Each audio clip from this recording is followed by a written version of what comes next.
जय श्री कृष्णा दोस्तों। मैं आज पुनः आपके समक्ष श्रीमद् भगवद गीता के कड़ी में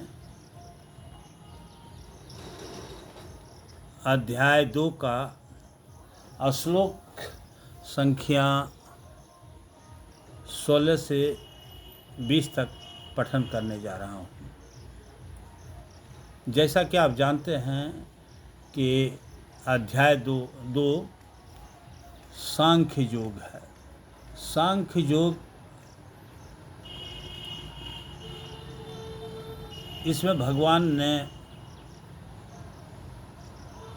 बड़ी ही सुंदर ढंग से आत्मा, शरीर और चेतन के बारे में व्याख्या किया है। अर्जुन युद्ध क्षेत्र में है और अपने प्रतिद्वंदी के रूप में भीष्म पितामह, द्रोणाचार्य, कृपाचार्य, भाई बंधव, मामा, इस सब को देख करके उनके मन में एक दुविधा उत्पन्न हो जाती है कि हम अपने इन बंधु बांधवों को कैसे मार सकते हैं। और अगर हम जीत जाते हैं, ऐसे तो कोई ठिकाना नहीं है कि युद्ध में कौन जीतेगा कौन हारेगा, लेकिन अगर हम युद्ध में जीत जाते हैं, राज्य भी प्राप्त हो जाता है, तो उस राज्य को लेकर हम क्या करेंगे। हमको तो ऐसा प्रतीत होगा कि यह राज्य अपने बंधु बांधवों को मार करके उसके खून से लथपथ राज्य पर हम आधिपत्य जमाए हैं। वह निराश हो जाता है और गांडीव रख देता है। अब वह विस्मय में है कि अब हम क्या करें। अंत तो गत्वा वह भगवान श्री कृष्ण के शरण में जाता है और हाथ जोड़कर कहता है कि हे माधव, मैं समझ नहीं पा रहा हूँ कि इस समय हमारा क्या कर्तव्य होता है। आपको हम गुरु मानते हैं और मेरे लिए जो कल्याणकारी हो उसे आप बताएं।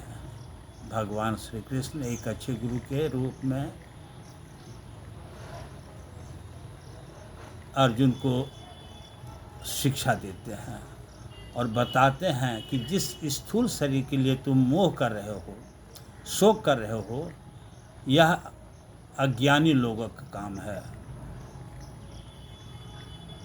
अज्ञानी लोग ही यह शरीर जो नाशवान है, कुछ समय, कुछ दिन या कुछ पलों के लिए है, वह समाप्त हो जाएगा और उसके लिए शोक करना व्यर्थ है।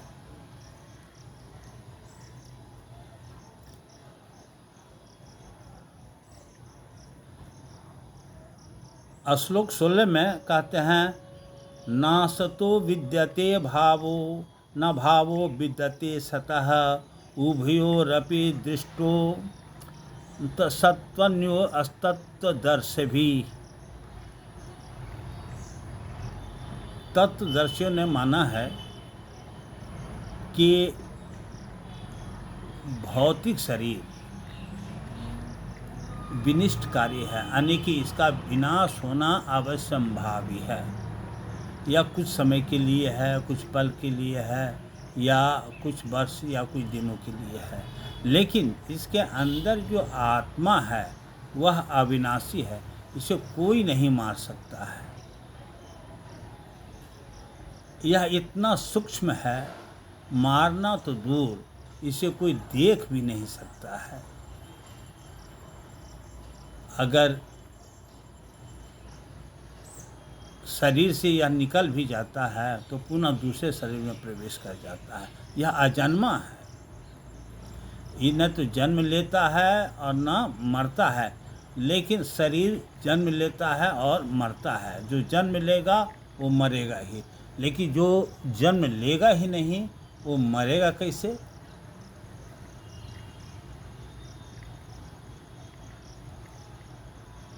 जिसका कोई स्थायित्व नहीं है, उस पर शोक करना एक अज्ञानता का लक्षण है। शरीर का आज कल कुछ वर्षों में विनिष्ट हो जाएगा, समाप्त हो जाएगा, लेकिन आत्मा समाप्त नहीं होगा। 17वां श्लोक में कहते हैं, अविनाशी तु तद्विद्धि येन सर्वमिदं ततं विनाशमव्ययस्यास्य न कश्चित् कर्तुमर्हति। कहता है कि जो सारे शरीर में व्याप्त है वह अविनाशी समझो, उसका विनाश नहीं हो सकता है। और पूरे शरीर में आत्मा का वास है। आत्मा को कोई नहीं मार सकता है। आत्मा को लोग एक तरह का प्रकाश मानते हैं। जैसे पूरे ब्रह्मांड में सूर्य है और सूर्य द्वारा सारे ब्रह्मांड का पोषण होता है, ठीक उसी तरह से शरीर में जो आत्मा है वह प्रकाश के रूप में है। और जब तक आत्मा है अर्थात प्रकाश है, तब तक शरीर सुरक्षित है। जैसे ही आत्मा शरीर छोड़ देगा या इसका प्रकाश समाप्त हो जाएगा, तो शरीर जो है वह धूमिल होने लगेगा और यह सड़ने लगेगा, गलने लगेगा। इसका विनाश होना अवश्यंभावी है। भगवान श्री कृष्ण ने बहुविधि तरह से अर्जुन को समझा रहे हैं। 18वां श्लोक में कहते हैं, अंतवंत इमे देहा नित्या सुक्ता शरीरिणः अनासीनो प्रमेयस्य तस्मादुद्धस्य भारत। फिर वही बात कहते हैं कि देखो, आत्मा जो है अविनाशी है या सूक्ष्म से सूक्ष्म रूप में है। इसे मारना तो दूर की बात है, इसे कोई देख नहीं सकता है। और शरीर जो है यह नाशवान है, तो नाशवान शरीर के लिए अर्जुन शोक करना मूर्खता है। ज्ञानी लोग इस पर कभी शोक नहीं करते। 19वां अध्याय में कहते हैं, या एन वेत्ति हंतारं यश्चैनं मन्यते हतम् उभौ तो न बीजानीतो नायं हन्ति हन्यते। जो कोई समझता है कि हम इस जीवात्मा को, हम इस आत्मा को मार देंगे, वह मूर्ख है, वह अज्ञानी है। या जो समझता है कि शरीर को ही आत्मा समझता है कि हमने इसे मार दिया है, वास्तव में उसके शरीर का हत्या किया है, उसके आत्मा को नहीं। जो ऐसा समझता है वह बिल्कुल अज्ञानी है, ना समझ है। क्योंकि आत्मा न मरता है, न जलता है, न सूखता है, जस का तस रहता है।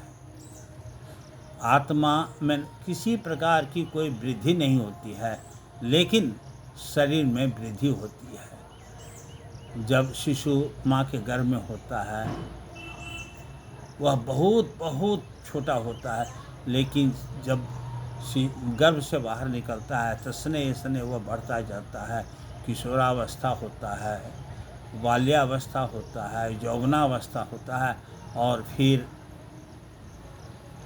बुढ़ापा होता है, उसके बाद फिर विनिष्ट हो जाते हैं। लेकिन आत्मा में ऐसा इस तरह की कोई बात नहीं है, वह हमेशा एक तरह का होता है।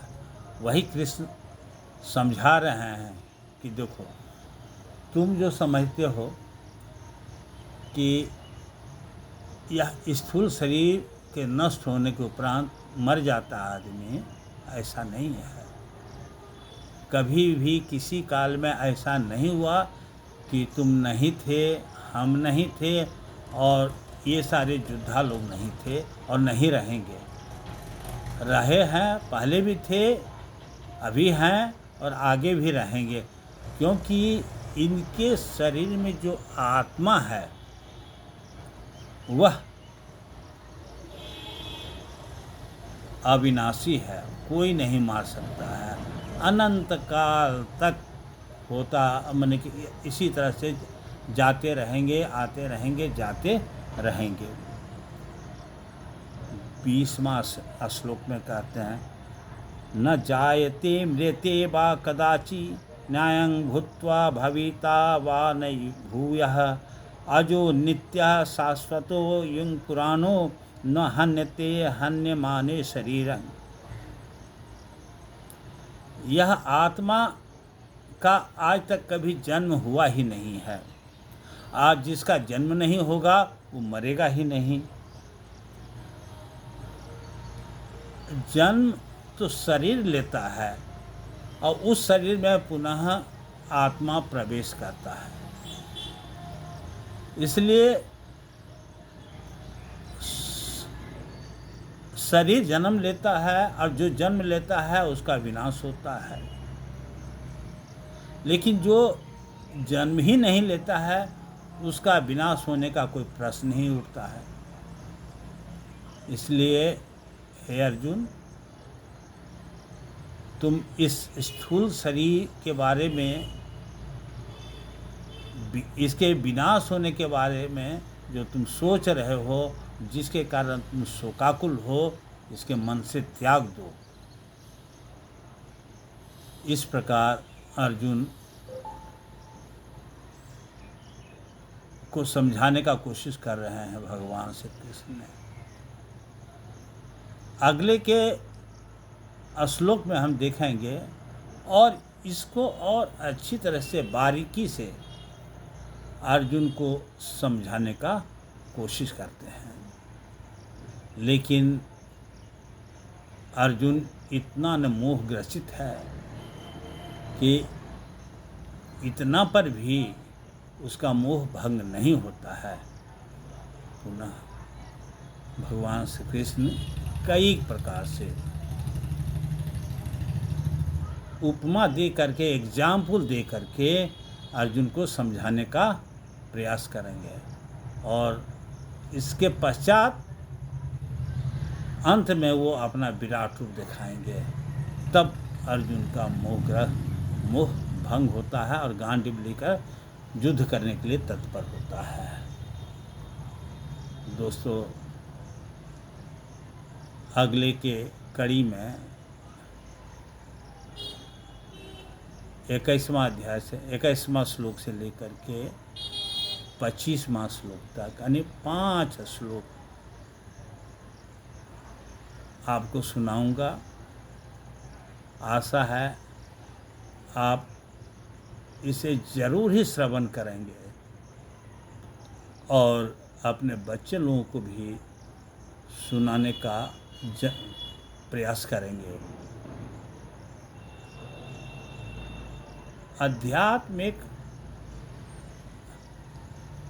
ऐसा विषय है कि कुछ हो या न हो, लेकिन संस्कार बना देता है। समाज के प्रति, परिवार के प्रति, माँ बाप के प्रति, दोस्तों के प्रति इतना ने संस्कार भर देता है कि वह बालक कभी भी गलत रास्ते पर नहीं जा सकता है। इसलिए मेरा अनुरोध है कि थोड़ा सा वक्त निकालकर इसका श्रवण करें और बच्चे को भी बताएं। जय श्री कृष्ण।